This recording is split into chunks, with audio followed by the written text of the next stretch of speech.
कथी के घरबा कथी दीपने सब कथी के घरबा कथी दीपने सब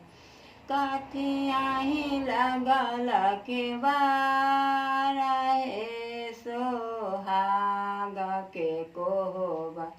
कथी आही लगल केवार हे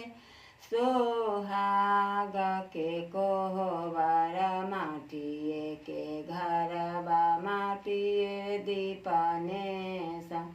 माटिए के घरबा माटिए दीपने सा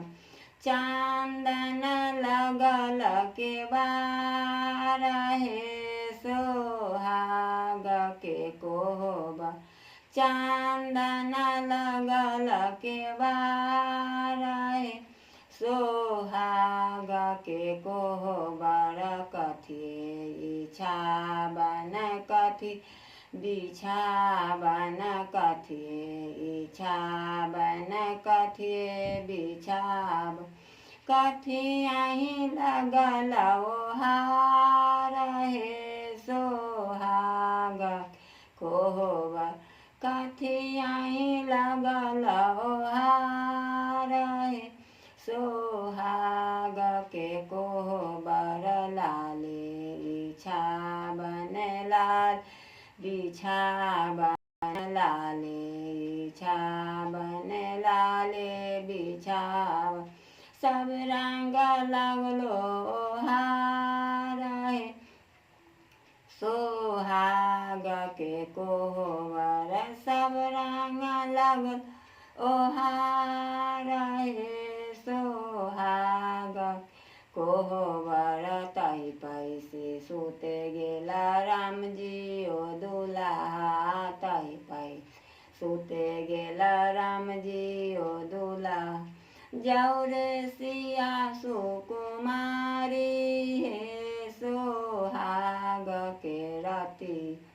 जाऊ रे सिया सुकुमारी हे सोहाग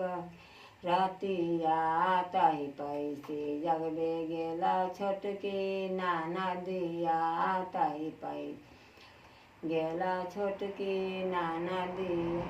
उठो भाभी भई गेल बिहान हे सोहाग के रतिया उठो भाभी भई गेल बिहान हे सोहाग के रतिया हम कैसे उठब नंदी राउर बचनिया हम कैसे उठब नंदी राउर बचनिया खुथि गेल गुथल केसिया हे सोहाग